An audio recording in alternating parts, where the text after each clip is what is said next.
Сәлем бердім бөжектердің атынан. Біз орта жүздің Найман руынан тараған қожандармыз. Мына бала менің қызым, бұл Тахминаның мамасы.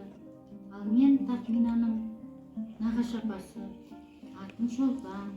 Қазір зейнеткермін, 40 жыл мектепте мұғалім болған. Әжеңе тақпа айтып берші. Жарайды. Сөйлетелім алында матақтым ба, айзаны шындықты тұржақылда, қалай ғана өмір сөйлем дейялым, тұралсыз қалмағанда артында. Қазақ халқы ауыз әдебиетіне өте бай. Мынау терме. Сенің әже туралы тақпағың бар еді ғой, соны айта қойшы Тахмина. Әже мұқтар алдында ертек айтып береді, күліп жатқанда. Ойнап күліп жатқанда өзі ұқтап қаламын. Өте тамаша Тахмина. Енді қазақтың ырымдары өте көп.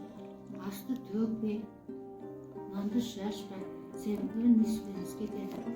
Ал үйді сыпырма түн кезінде, себебі оған бейнеттен қаламыз.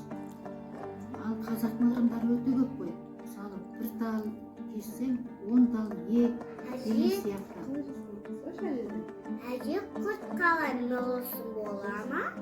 Сиырдың сүтін мол қылып жинап, пісіп, онан кейін майын салып алады да, қалған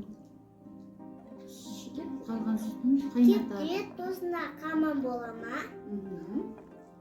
Қатты болады, жұмсақ құрт болады, ақ құрт болады. Сонда бауырсақ қалсын бола ма? Бауырсақ, шелпек өнімдері ұн арқылы жасалады. Себебі бидай арқылы ұн пайда болады, оның табиғатын білесіз қалай өтетінін, қалай жасалатынын. Ашытқы арқылы, сүт құю арқылы, май құю арқылы шелпек және бауырсақтар жасалады. Оны құтты қонақтарға, той тоймалақта және наурыз мерекелерінде дастарханның сәні ретінде қолданамыз. Тахмина, мен саған ою құйып үйретейін ба? Ою жасап қияйық. Оюды бірінші сызып алады. Жақсылап отырып қағазға әдемілеп ою ойрайды. Оюлардың түрлері көп, 100-ден астам ою түрлері бар. Қошқар мүйіз, әр түрлі оюлар бар. Екеуміз қошқар мүйізін сызайық, сосын қиып, мына секілді құраққа саламыз. Қара, мынандай құрақты міне, бұл дайын құрақ, бірақ осындай тура осындай құрақ қазір қайта жасап шығарамыз. Жарайды ба? Міне мына қайшымен бүйтіп қиямыз, мына ойылған оюды. Бүйтіп қиямыз, жақсылап отырып. Сосын оюдың арасына ашамыз, былай. Ол қошқар мүйіз деген ой болып шығады. Бүйтіп мынандай бұлдың бетіне қойып, қиып, болды. Сосын ою жасап шығарамыз. Тахмина, біз саған сыйлыққа мынандай жастық жасап жатырмыз ғой, қараш. Оның ішінде түтілген жүн бар. Түтілген жүнді аламыз да, оның ішіне жастықтың ішіне тығып, жетін тігеміз. Сосын мына бетіндегі оюлар әлі тігілген жоқ. Бұл саған жасалып жатқан ою. Рахмет, о баратын еместе ұқтайды ала, ойнайтын жарап, ұқта жанымда. Тасып жатқан шағында, кемеріне жалықты басып жатқан шағында, ойын ойнап ән салмай өсер бала бола ма? Күмісті көрмей ол кемеріне бола. Ай гөлек, айдың жүзі дөңгелек, айдай толған кезімде бейбилеймін. Ай гөлек, айдың жүзі дөңгелек, айдай толған кезімде бейбилеймін дөңгелек. Бүйтіп отырамыз. Жүріңіз, қымыздан ауыстыңыздар. Анашым, қымыз ішіңіз. Анашым қымыз ішіңіз.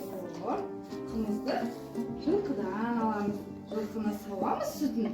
Сосын оны биені сүтінен сауып, сосын оны қымыз жасалады. Бұл емге қолданады.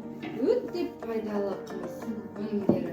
Қазақтың тарысы, бәрі өте адамның денсаулығына пайдалы. Жақсы. Тахмина, көрсетейін бе саған қандай үшін мынандай құрап жатқанымызды? Міне, мына қоржын деп айтылады. Оның сыртындағы оюларды көрдің бе? Әдемі жылтырдан ойылған ою. Оның ішіне сарқыт саламыз да, жинап алып, сарқытты арқаға салып былай алып жүреміз. Әдемі көріне ма?